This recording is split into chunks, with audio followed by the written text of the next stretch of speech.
सुनो, इस चैप्टर के भीतर, इस वीडियो के भीतर सॉरी, अपन लोग तुम्हारे फिजिक्स का चैप्टर नंबर जो 13 है ना, वो पूरा का पूरा कवर अप करने वाले हैं। और भाई इस जैसा इजी चैप्टर मैंने तुम्हारी पूरी की पूरी फिजिक्स की बुक में कहीं नहीं देखा। मतलब इतना आसान चैप्टर है भाई, मजाक सट के, कि इसमें से एक दो तरीके से न्यूमेरिकल बन रहे हैं, उनके सिंपल सिंपल से फॉर्मूले हैं, और बस समझने वाला ऐसा चैप्टर है कि एक बार तुम अगर ढंग से इसको समझ लो तो फिर इसके तुम्हारे जो जितने भी नंबर का है, तीन नंबर का है शायद, वो नंबर तुम्हारे कहीं नहीं जाने। ठीक है, तो भाई बहुत ही ज़्यादा आसान चैप्टर है। तो इस चैप्टर की शुरुआत होती है अपने न्यूक्लियाई से। इस चैप्टर का नाम ही न्यूक्लियाई है।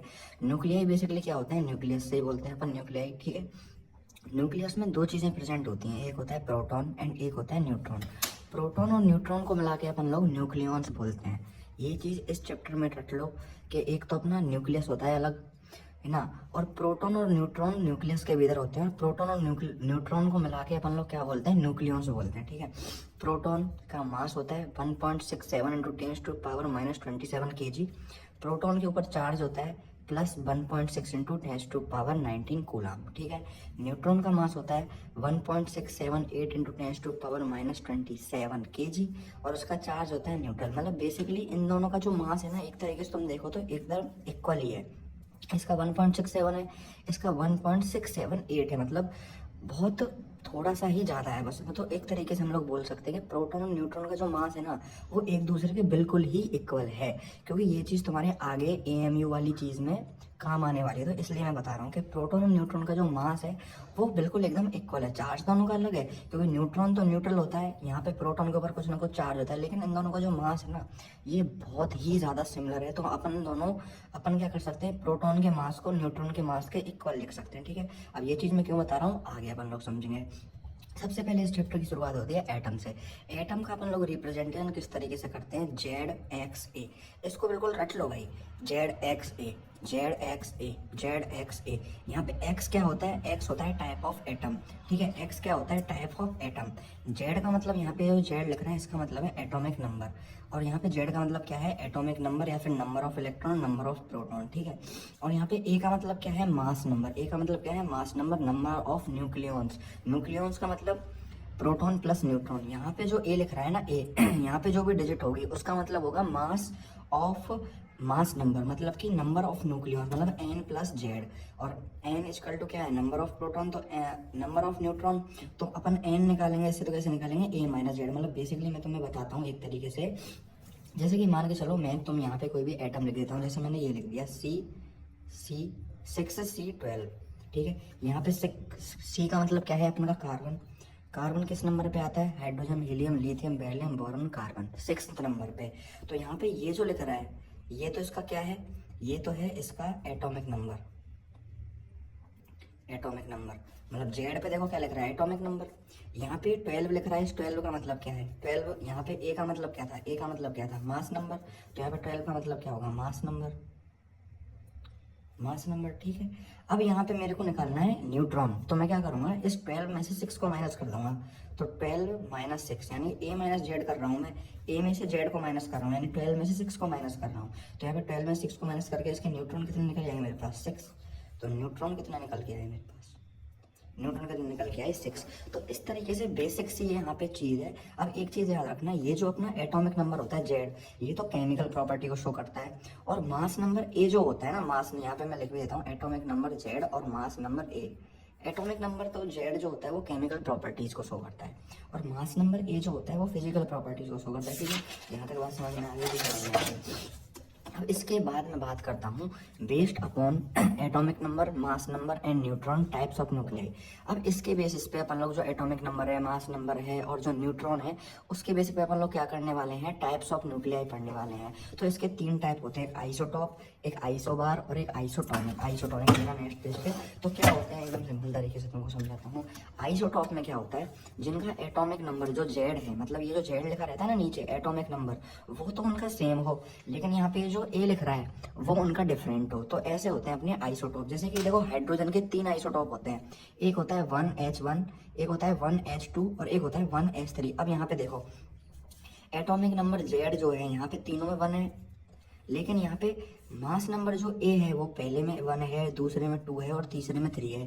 तो ये क्या हो जाएगा, आइसोटॉप हो जाएगा, क्योंकि यहाँ पे एटॉमिक नंबर है 1 1 1, लेकिन मास नंबर क्या है तीनों में 1 2 3, मतलब तीनों में क्या है, डिफरेंट है। तो इस तरीके से अगर मैं इसमें एटॉमिक नंबर, मास नंबर और न्यूट्रॉन निकालूंगा तो किस तरीके से निकालूंगा, एटॉमिक नंबर तीनों में क्या दे रखा है 1 1 1, तो मैंने 1 1 1 लिख दिया। यहाँ पे मास नंबर ए क्या दे रखा है, यहाँ पे 1 2 3, तो मैंने 1 इसका लिख दिया, 2 इसका लिख दिया, 3 इसका लिख दिया। अब मेरे को न्यूट्रॉन निकालने के लिए क्या करना था, इसमें से इसको माइनस करना था, मतलब ए में से जेड को माइनस करना था। तो ए में से मैं जेड को माइनस करूँगा 0 आ जाएगा, यहाँ पे 2 में से 1 को माइनस करूँगा तो 1 आ जाएगा, यहाँ पे 3 में से 1 को माइनस करूँगा 2 आ जाएगा। इस तरीके से तुम लोग न्यूट्रॉन निकाल सकते हो। अब अपन ने एक और चीज़ पढ़ी थी कि केमिकल प्रॉपर्टीज किससे एसोसिएटेड होती हैं, जेड से एसोसिएटेड होती हैं। तो यहाँ पे जेड तीनों में क्या है, सेम है। अपन ने पढ़ा था ना, देखो कि एटॉमिक नंबर किसको शो करता है, केमिकल प्रॉपर्टीज को, और मास नंबर किसको शो करता है, फिजिकल प्रॉपर्टीज को। ठीक है, तो यहाँ पे केमिकल प्रॉपर्टीज क्या है, यहाँ पे सेम, क्योंकि यहाँ पे तीनों में जो जेड है वो इक्वल है, तो केमिकल प्रॉपर्टीज तीनों की सेम है, लेकिन फिजिकल प्रॉपर्टी डिफरेंट है, क्योंकि यहाँ पे 1 है, यहाँ पे 2 है, एटॉमिक नंबर यहाँ पे 3 है, वो सॉरी मास नंबर यहाँ पे 1 है, यहाँ पे 2 है, यहाँ पे 3 है, तो इसलिए फिजिकल प्रॉपर्टीज क्या है, डिफरेंट है। उसी तरीके से मैं एक और एग्जाम्पल ले लेता हूँ, 6C12 6C13 6C14, ये भी कार्बन के क्या है, आइसोटॉप है। यहाँ पे जेड तीनों में सेम है 6 6 6, और यहाँ पे ए जो है यानी कि मास नंबर जो है इसमें 12 है, इसमें 13 है, इसमें 14 है, तो जेड तो 12 यहाँ पे जेड क्या हो जाएंगे, एक सेकंड, यहाँ पे थोड़ी सी गलती करके लिख रखी है, यहाँ पे जेड क्या हो जाएंगे, यहाँ पे जेड हो जाएगा 6, यहाँ पे जेड हो जाएगा 6, और यहाँ पे भी जेड हो जाएगा 6। ठीक है, एटॉमिक नंबर क्या हो जाएगा, यहाँ पे एटॉमिक नंबर इसका 12 है, इसका कितना है, इसका 13 है, और इसका कितना है, इसका 14 है। ठीक है, और यहाँ पे न्यूट्रॉन क्या हो जाएंगे, 12 में 6 माइनस करेंगे 6, 13 में 6 माइनस करेंगे 7, और 14 में 6 माइनस करेंगे 8। ठीक है, आइसोटॉप समझ में आ गया। उसी के हिसाब से आता है आइसोबार। आइसोबार में क्या होता है, एटॉमिक नंबर डिफरेंट होता है और मास नंबर सेम होता है। मतलब यहाँ पे ये जो जेड है ना, जेड ये तीनों का डिफरेंट होगा, लेकिन एटॉमिक नंबर है वो, सॉरी मास नंबर है जो ए, वो तीनों में सेम होगा। ठीक है, अब यहाँ पे देखो 6C13 और 7 and 14 में देखो यहाँ पे एटॉमिक नंबर भी डिफरेंट है और मास नंबर भी डिफरेंट है, तो ये तो अपना आइसोबार होगा ही नहीं। ठीक है, लेकिन यहाँ पे 6C13 और 7 and 13 में यहाँ पे एटॉमिक नंबर तो डिफरेंट है लेकिन मास नंबर सेम है, तो ये अपना क्या हो जाएगा, आइसोबार हो जाएगा। इसमें जेड ए एन निकालेंगे, छोटा लिख रहा है थोड़ा सा, आई होप दिख रहा हो। ठीक है, तो इसमें निकालेंगे, किस तरह से निकालेंगे, एटॉमिक नंबर दोनों में, इसमें 6 है, इसमें 7 है, मास नंबर इसमें 13 है और इसमें भी 13 है, लिख दिया। न्यूट्रॉन कैसे करेंगे, 13 में 6 माइनस करेंगे 7, और 13 में 7 माइनस करेंगे 6, तो यहाँ पे क्या आया, अपन का मास नंबर दोनों में 13 13 आया, तो इसलिए हो गया आइसोबार। ठीक है, अब यहाँ पे अपना फिजिकल प्रॉपर्टीज सेम है लेकिन केमिकल प्रॉपर्टीज डिफरेंट है। फिजिकल प्रॉपर्टीज सेम इसलिए हैं क्योंकि यहाँ पे मास नंबर जो ए है वो सेम है, और केमिकल प्रॉपर्टीज डिफरेंट क्यों है, क्योंकि यहाँ पे एटॉमिक नंबर जो जेड है वो डिफरेंट है। ठीक है, उसके बाद आता है अपना थर्ड टाइप जो कि है आइसोन्यूट्रॉनिक। अब आइसोन्यूट्रॉनिक में बेसिकली क्या होता है, number of neutrons N equal to same होते हैं।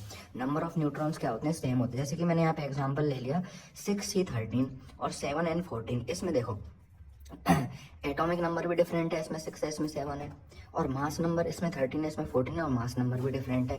लेकिन यहाँ पे न्यूट्रॉन अगर मैं निकालूंगा, 13 में 6 गए तो 7 बचे, और 14 में 7 गए तो 7 बचे, तो यहाँ पे न्यूट्रॉन क्या आ रहे हैं, दोनों के भीतर इक्वल आ रहे हैं। तो ऐसी एटम्स जिनके भीतर न्यूट्रॉन का जो नंबर होता है वो इक्वल होता है, उन्हें अपन लोग बोलते हैं आइसोन्यूट्रॉनिक। ठीक है, अब इसी के बेसिस पे दो क्वेश्चन है छोटे छोटे से, इन क्वेश्चन को मैं तुम्हें करवाता हूँ। इसमें दे रखा है 1H1 और इसमें दे रखा है 1H2। अब अपन को इसको देख के बताना है कि ये आइसोटॉप है, आइसोबार है, या फिर न्यूट्रॉनिक है, आइसोटॉनिक है। अब इसमें अपन लोग क्या देख पा रहे हैं कि यहाँ पे एटॉमिक नंबर तो सेम है लेकिन मास नंबर डिफरेंट है। तो ऐसा किस में होता है, ऐसा आइसोटॉप में होता है, एटॉमिक नंबर सेम होते हैं और मास नंबर डिफरेंट होते हैं, तो इसलिए हो जाएगा आइसोटॉप। दूसरे नंबर का क्वेश्चन क्या है अपन का, 1H2 2H3, ठीक है 2He3। तो यहाँ पे देखो एटॉमिक नंबर भी डिफरेंट है, मास नंबर भी डिफरेंट है, लेकिन यहाँ पे न्यूट्रॉन अगर मैं निकालूं तो 2 - 1 एक न्यूट्रॉन आ रहा है, और इसमें भी 3 - 2 एक ही न्यूट्रॉन आ रहा है। तो इन दोनों के भीतर न्यूट्रॉन सेम है, तो इसलिए हो गया आइसोटॉनिक। अब आ जाती है भाई साहब अपन की एटॉमिक मास यूनिट AMU, या फिर इसको अपन यू से भी कभी कभार डिनोट कर देते हैं, इसकी बारी। तो ये क्या होता है, ये अपन के 6C12, मतलब अपन का जो कार्बन का ये वाला पार्टिकल है ना, ये वाला जो एटम है 6C12, इसके मास का 1/12 पार्ट होता है 1 AMU के इक्वल। तो मैं क्या लिख सकता हूँ, 1 AMU equal to mass of 6C12/12, क्योंकि 12th पार्ट है तो इसलिए 12 का डिवाइड देना है, और यहाँ पे ऊपर क्या है, मास ऑफ 6C12 वाला कार्बन। अब यहाँ पे बेसिकली जो ये जो 12 है ये किसको डिनोट करता है, बताओ मास नंबर को। मास नंबर क्या होता है, न्यूक्लियॉन्स, यानी 12 इक्वल टू क्या है, न्यूट्रॉन प्लस प्रोटॉन। ठीक है, 12 इक्वल टू क्या है, न्यूक्लियॉन्स है। न्यूक्लियॉन्स क्या होते हैं अपने, मैं तुम्हें बता चुका हूँ न्यूक्लियॉन्स क्या होते हैं। न्यूक्लियॉन्स अपने होते हैं प्रोटॉन प्लस न्यूट्रॉन, ठीक है, प्रोटॉन प्लस न्यूट्रॉन। तो यहाँ पे प्रोटॉन प्लस न्यूट्रॉन है न्यूक्लियस, ठीक है। तो मैं अब क्या कर सकता हूँ, अभी मैंने तुम्हें बताया ना, प्रोटॉन और न्यूट्रॉन का जो मास होता है वो इक्वल होता है। अब यहाँ पे जो 12 है ये किसको डिनोट करते हैं, दोबारा से बताता हूँ। 1 AMU किसके इक्वल हो जाएगा, मास ऑफ 60 12/12, ठीक है। 12 का डिवाइड इसलिए रखें 1/12 पार्ट है 60 12 के मास का, इस वाले एटम के मास का 12th पार्ट है, 12 का डिवाइड दे दिया। अब यहाँ पे ये जो 12 है ये किसको डिनोट कर रहा है, ये डिनोट कर रहा है न्यूक्लियॉन्स को। न्यूक्लियॉन्स क्या होते हैं, न्यूट्रॉन प्लस प्रोटॉन, ठीक है। अब इन दोनों का मास क्या होता है, इक्वल ही होता है। तो मैं लिख सकता हूँ mass of neutron equal to mass of proton. तो मैं इस 12 को क्या लिख सकता हूँ, मास ऑफ प्रोटॉन भी तो लिख सकता हूँ। तो इसलिए मैंने 1 AMU को किसके इक्वल लिख दिया, 12 इंटू मास ऑफ प्रोटॉन। यहाँ तक बात समझ में आ गई, क्योंकि यहाँ पे 12 न्यूक्लियॉन्स का नंबर था। न्यूक्लियॉन्स क्या होते हैं, न्यूट्रॉन प्लस प्रोटॉन। अब न्यूट्रॉन प्रोटॉन का मास इक्वल टू ही होता है, इसलिए मैं 12 को क्या लिख दूंगा, प्रोटॉन लिख दूंगा। तो 12 इंटू मास ऑफ प्रोटॉन, 12 से 12 कट जाएगा, 1 AMU किसके इक्वल आ जाएगा, मास ऑफ प्रोटॉन यानी 1 AMU इक्वल टू आ जाएगा 1.67 इंटू 10⁻⁻27 kg। तो ये अपना किसका कॉन्सेप्ट है, ये अपना है एटॉमिक मास यूनिट का कॉन्सेप्ट। इसमें सिंपल सी चीज़ यही है कि तुमको ये चीज़ कैलकुलेट करके बस बतानी है। ये तुम्हारे न्यूमेरिकल वगैरह के भीतर तो नहीं पूछा जाएगा, लेकिन तुम्हारे multiple choice question, fill in the blanks या फिर 1 नंबर के क्वेश्चन के भीतर पूछा जा सकता है। अब यहाँ पे मास ऑफ इलेक्ट्रॉन होता है 0.00051 AMU। ये तुम ये छोटी सी चीज़ें हैं, इनको तुम लोग याद कर लो, स्क्रीनशॉट ले लो, कॉपी बिल्कुल खाली है ये, ठीक है। उसके बाद देखो अपनी जो नेक्स्ट चीज आती है, मोस्ट इंपॉर्टेंट चीज जो आती है वो आती है प्रॉपर्टीज ऑफ न्यूक्लियस। इसके भीतर से तुमसे क्या हो सकता है, न्यूक्लियर वो न्यूमेरिकल्स पूछे जा सकते हैं। न्यूक्लियस को क्या होता है, स्पेयर की तरह अपन कंसिडर करते हैं, मतलब न्यूक्लियस को अपन लोग ऐसे गोले में कंसिडर करते हैं। तो इस गोले का क्या होगा, एक रेडियस भी होगा। तो इस न्यूक्लियस का अपन लोग रेडियस फाउंड आउट करने के लिए एक फॉर्मूला होता है रेडियस ऑफ न्यूक्लियस का। तो वो फॉर्मूला क्या कहता है कि radius of nucleus mass number के 1/3 पार्ट के क्या होती है, इक्वल होती है। यानी आर डायरेक्टली प्रोपोर्शनल किसके होती है, A/1/3।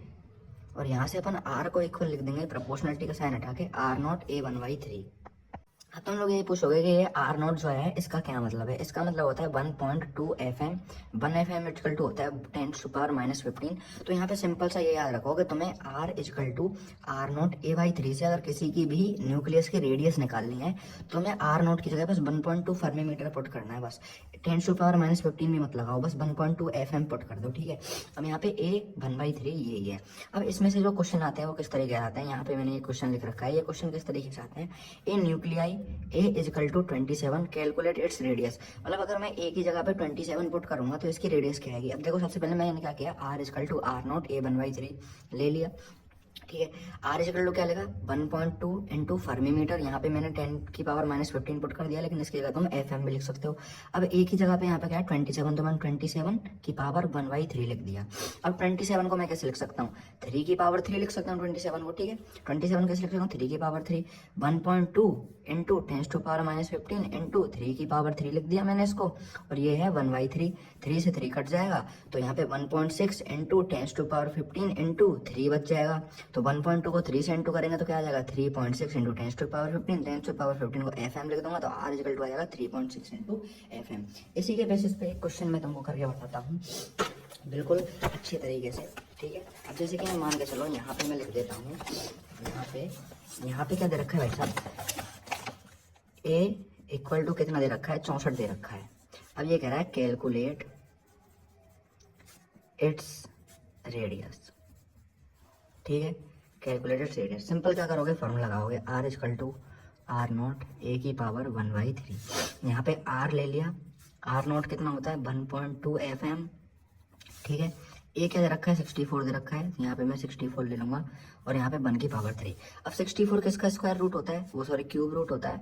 R equal to 1.2 FM। अब 64 को मैं कैसे लिख सकता हूँ 4⁻3 और यहाँ पे 1/3, ठीक है। तो R इक्वल टू क्या हो जाएगा 1.2 FM इंटू में 3 से 3 कट जाएगा 4 को 1.2 से इंटू करवाऊंगा तो R इक्वल टू 4 को 1.2 से इंटू करवाएंगे तो कितना आएगा 1.4 और 4.8 आ जाएगा 4.8 FM। तो ये सिंपल सा हमारा आंसर आ गया R इक्वल टू 4.8 FM। अगर यहाँ पे जैसे मान के चलो तुमसे रेशो पूछ ले, A1 इक्वल टू जैसे मान लो दोस्त ने दे दिया 27, ठीक है, A2 उसने दे दिया 125, तो तुम किस तरीके से रेशो निकालोगे R1/R2 कर दोगे और दोनों का फॉर्मूला लिख दोगे, ठीक है। R0 A1 1/3 upon R2, R0 A2 1/3, R0 से R0 कट जाएगा, A1 की पावर 1/3 और A2 की पावर 1/3, 27 की पावर 1/3 और 125 की पावर 1/3। ठीक है, तो यहाँ से ये किसका तुमको एक तरीके से करके ही बताता हूँ यार, मैं तुम्हारे ऐसे समझ में नहीं आएगा। ठीक है, यहाँ पे इसमें क्वेश्चन क्या कह रहा है भाई साहब, क्वेश्चन कह रहा है कि अपन को रेशो निकालना है। क्वेश्चन क्या कह रहा है कि अपन को रेशो निकालना है। इसमें उसने क्या दे रखा है, A1 इक्वल टू कितना दे रखा है 27 और A2 उसने कितना दे रखा है 125। अब रेशो निकालने के लिए मैं क्या करूँगा, R1 अपॉन R2। रेशो कैसे निकालते हैं, अपॉन में ऐसे करके निकालते हैं, तो R1 अपॉन R2। ठीक है, इसमें क्या पूछ रहा है, रेशो पूछ रहा है। ठीक है, तो यहाँ पे R1 अपॉन R2 इसको मैं लिख दूंगा, R1 को कैसे लिख दूंगा, R0 A1 की पावर 1/3 और इसको लिख दूंगा R0 A2 की पावर 1/3। यहाँ पे R0 से R0 कट जाएगा, अपने पास क्या बचा, A1 अपॉन A2 की पावर 1/3। A1 कितना है 27 और A2 कितना है 125, इन दोनों की पावर कितनी है 1/3। 27 को मैं कैसे लिख सकता हूँ 3 की पावर 3 1/3, 125 कैसे लिख सकता हूँ 5 की पावर 3 1/3, 3 से 3 कट जाएगा, इधर भी 3 से 3 कट जाएगा, कितना बचा अपने आंसर 3/5 है। इनका रेशो कितना निकला है 3:5। ठीक है, सिंपल सी चीज़ है। अब इसी के बेसिस पे एक और क्वेश्चन आता है कि R1 अपन को दे रखा है 2FM, R2 अपन को निकालना है, तो R1 अपन R2 अपन का कितना निकला था, R1 अपन R2 अपन का कितना निकला था अभी 3/5। यहाँ पे देखो क्या कर रखा है, R1 तो दे रखा है अपन का 2FM। ठीक है, अब यहाँ से R2 पूछ रहा है कि ये R2 कितना है, तो R1 अपॉन R2 अपन का कितना निकला था 3/5। ठीक है, तो इसी के बेसिस में क्या करूँगा, R2 निकालना है मेरे को, तो R2 निकालने के लिए क्या करूँगा, R1 को इधर भेज दूंगा, तो ये हो जाएगा 5/3 R1। तो R2 हाँ, तो यहाँ पे R1 की अपन के पास कितनी वैल्यू है, R1 अपन का 2 है, तो R2 इक्वल टू क्या हो जाएगा 5/3 इंटू में 2, तो यहाँ पे 5 2 10, तो यहाँ पे निकलेगा 3.3। ठीक है, 3.35 मीटर, सिंपल सी चीज़ है। यहाँ पे R2 इक्वल टू ये उल्टा हो जाएगा 5/3 अपॉन R1 को इधर भेज दिया, R1 हो जाएगा, ये सिंपल सी यहाँ पे चीज़ है। ठीक है, उसके बाद नेक्स्ट चीज आती है, वो आती है volume of nucleus. Volume of nucleus क्या होता है, V इक्वल टू 1/4/3 πr3, क्योंकि देखो अपन का न्यूक्लियस क्या होता है, स्पेयर कंसीडर कर रहे हैं अपन, तो स्पेयर का जो वॉल्यूम होता है वो होता है V इक्वल टू 4/3 πr3। तो इसको भी अपन लोग ऐसे ही लिख देंगे। अब यहाँ पे अपन को R की वैल्यू पता है R0 A1/3। ठीक है, तो यहाँ पे 4/3 पाई, R की जगह पे अपन ने क्या पुट कर दिया R0 A1/3 की पावर 3।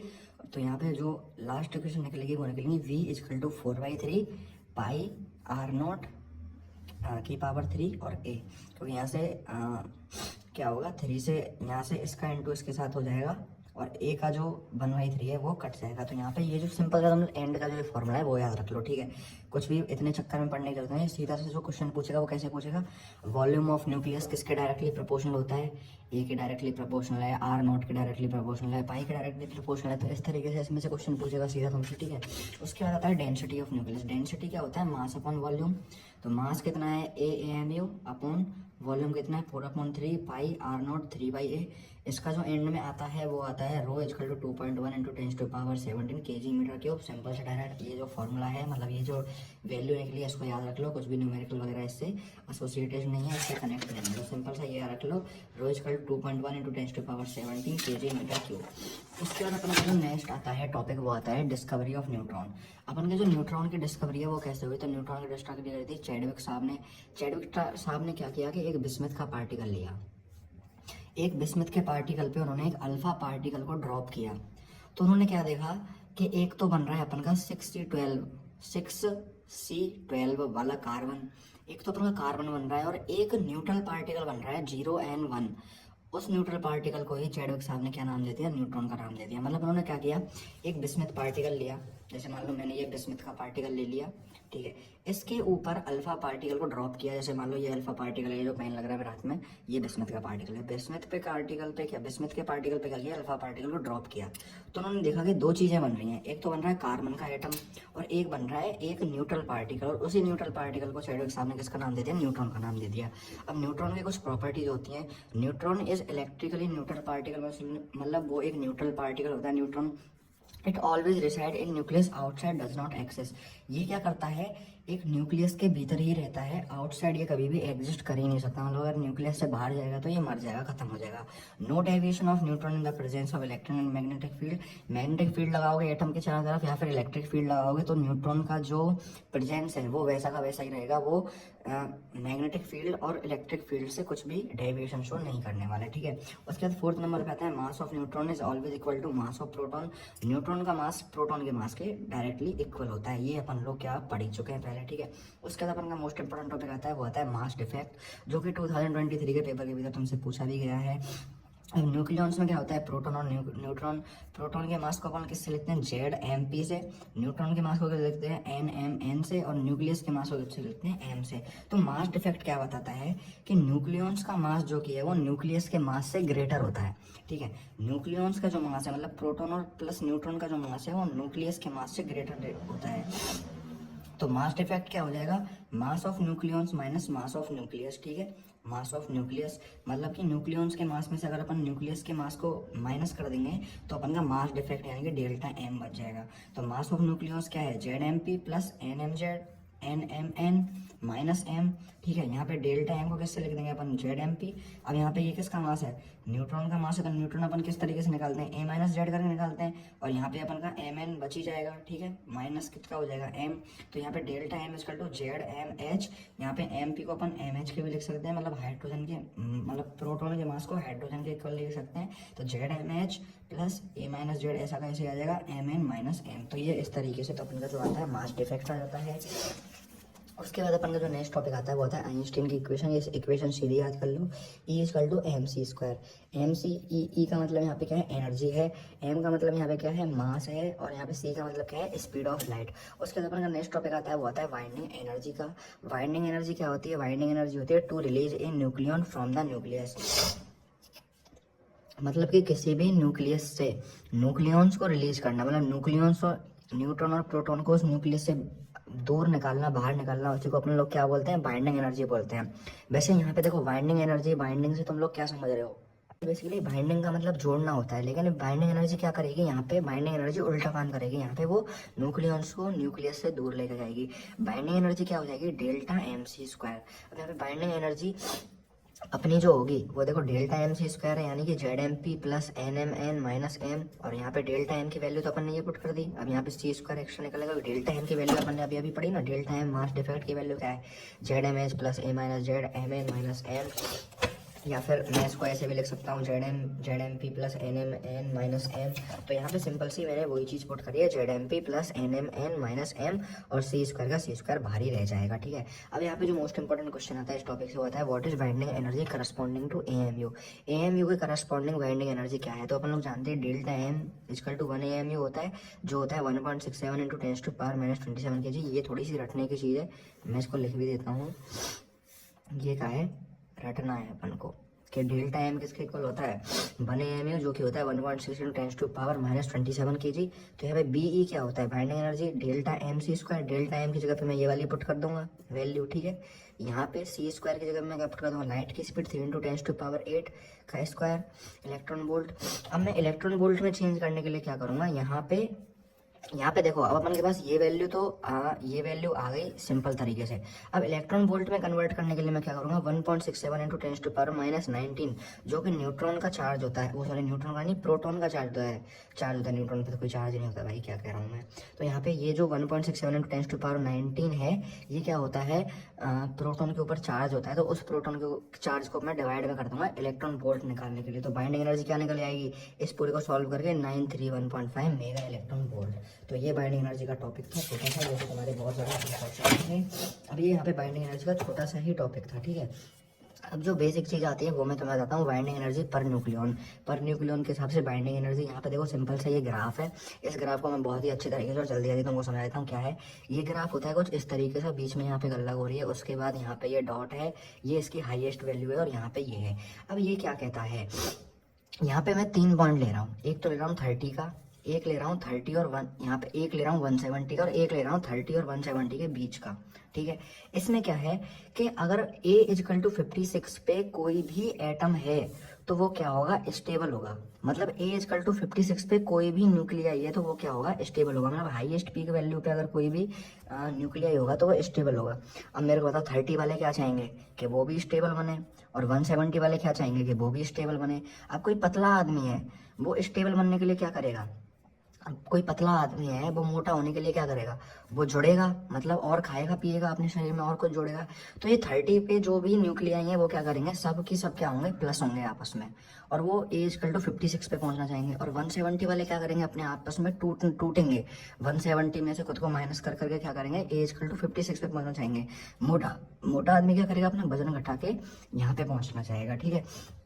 तो यहाँ पे सिंपल सी यही चीज है कि ए पे जो भी होंगे ना, ए पे वो क्या करेंगे, लाइट अनस्टेबल न्यूक्लियाई होते हैं। ए पे यहाँ पे जो भी हैं 30 पे वो क्या है, लाइट अनस्टेबल न्यूक्लियाई हैं। तो वो क्या करेंगे, 2 और मोर फ्यूज, वो फ्यूज होना चाहेंगे और एज कल टू 56 पे पहुंचना चाहेंगे। तो जब वो 2 और मोर फ्यूज होंगे तो उसी को क्या बोलेंगे अपन, न्यूक्लियर फ्यूजन, ठीक है। और यहाँ पे 170 पे कोई भी न्यूक्लियाई है वो क्या करेगा, टूटना चाहेगा। हैवी अनस्टेबल न्यूक्लियाई, मतलब ये अनस्टेबल न्यूक्लियाई हैं, हैवी हैं, ज़्यादा भारी हैं, तो वो क्या करेंगे, ब्रेक इनटू 2 और मोर, वो टूटना चाहेंगे और वो एज कल टू 56 पे पहुंचना चाहेंगे। तो ब्रेक इनटू 2 और मोर, उसी को अपन लोग क्या बोलेंगे, न्यूक्लियर फ्यूजन। अब यहाँ पे जो एज कल टू 56 में है वो मोस्ट स्टेबल न्यूक्लियाई है, ठीक है। अब सबसे ज़्यादा स्टेबल न्यूक्लियाई होता है एज कल टू 56 पे, वो होता है आयरन, जो कि बहुत ही ज़्यादा स्टेबल होता है, ठीक है। उसके बाद अपन का जो नेक्स्ट टॉपिक आता है वो आता है इक्विलिब्रियम डिस्टेंस। इक्विलिब्रियम डिस्टेंस क्या होता है, न्यूट्रॉन न्यूट्रॉन का डिस्टेंस, प्रोटॉन प्रोटॉन का डिस्टेंस और न्यूट्रॉन प्लस प्रोटॉन का डिस्टेंस। अब इनका स्टेबल डिस्टेंस क्या होता है, आर नॉट, वो होता है 0.8 फर्मीमीटर। मतलब अगर ये दोनों 0.8 फर्मीमीटर के डिस्टेंस पे प्लेस हैं तो ये बहुत ही ज़्यादा स्टेबल होते हैं, ठीक है। यहाँ पे न्यूक्लियर फोर्स आती है। न्यूक्लियर फोर्स का सिंपल सा हमें ग्राफ तो भाड़ चूल्हे में जाने दो, इसका कोई मतलब नहीं है। इस वाले ग्राफ को तुम लोग रट लेना, ठीक है, इस वाले ग्राफ को तुम लोग रट लेना। उसके बाद जो नेक्स्ट चीज आती है वो आती है इस न्यूक्लियर फोर्स का कुछ point. Range of nuclear force, मतलब न्यूक्लियर फोर्स की रेंज जो होती है वो होती है 10⁻⁻15 मीटर। मतलब कि न्यूक्लियस फोर्स जो लगती है ना, न्यूक्लियर फोर्स वो 10⁻⁻15 तक ही लगती है। मतलब कि जैसे मान के चलो ये अपन का कोई भी एटम है और यहाँ पे न्यूक्लियस है, तो न्यूक्लियस जो फोर्स लगाएगा ना वो मान लो यहाँ तक है 10⁻⁻15, ये 10⁻⁻15 का डिस्टेंस है। तो वो न्यूक्लियस जो अपना फोर्स है ना वो 10⁻⁻15 डिस्टेंस तक ही लगाएगा। इससे आगे वो यहाँ पे अगर कोई इलेक्ट्रॉन प्रेजेंट है तो उस पर अपना न्यूक्लियस फोर्स नहीं लगा सकता। तो वो 10⁻⁻15 तक ही अपना फोर्स लगाता है, ठीक है। तो रेंज ऑफ न्यूक्लियस फोर्स कितनी होगी, 10⁻⁻15। It always applied inside the nucleus in between nucleons. ये न्यूक्लियॉन्स पर ही फोर्स लगता है, न्यूक्लियस फोर्स, और हमेशा न्यूक्लियस के भीतर ही लगता है। ये फोर्स कैसा होता है, अट्रैक्टिव होता है। Does not depend upon charge of nucleon, charge independent. मतलब कि ये क्या होता है, न्यूक्लियॉन्स के चार्ज पे डिपेंडेंट नहीं है, ये इंडिपेंडेंट होता है न्यूक्लियॉन्स के चार्ज पे, ठीक है। उसके बाद जो टॉपिक आता है वो आता है discovery of alpha gamma, alpha beta और गामा डिके, ठीक है। अब ये क्या हुआ था, एक्सीडेंटली हुआ था। पहले इसकी पूरी डेरिवेशन थी तुम्हारे सिलेबस में, लेकिन अब वो काट दी गई है। तो यहाँ पर डिस्कवरी किसने करी थी, हेनरी बेक्वेरेल ने। एक्सीडेंटल डिस्कवरी हुई थी इसकी, ठीक है। उन्होंने क्या किया, यहाँ पे एक उनकी बेंच रखी हुई थी, ठीक है। ये जो पूरी है उनकी एक बेंच रखी हुई थी। उस बेंच पे क्या था, यूरेनियम सल्फेट, इसका नाम लिख देता हूँ मैं पूरा, यूरेनियम, इसका स्क्रीनशॉट ले सकते हो तुम, ठीक है। यूरेनियम सल्फेट का एक पार्टिकल रखा हुआ था उनकी इस बेंच पे, और उन्होंने क्या किया, उस पूरी बेंच को ब्लैक पेपर से कवर अप कर दिया। ब्लैक पेपर से क्या कर दिया, कवर कर दिया। अब उस बेंच के बगल में आगे क्या रखा हुआ था, एक सिल्वर लेयर पड़ा हुआ था, एक सिल्वर पेपर पड़ा हुआ था। और उस सिल्वर पेपर के आगे क्या हुआ था, एक फोटोग्राफिक प्लेट पड़ी हुई थी। मतलब मैं अगर तुम्हें समझाऊँ तो मैं इस तरीके से समझा सकता हूँ, इसमें बता देता हूँ। यहाँ पे उन्होंने क्या किया, अपनी एक बेंच पड़ी हुई थी, बेंच के ऊपर उनके क्या था, उनकी बेंच के ऊपर क्या था, यहाँ पे एक यूरेनियम का पार्टिकल था, ठीक है, यूरेनियम सल्फेट का पार्टिकल।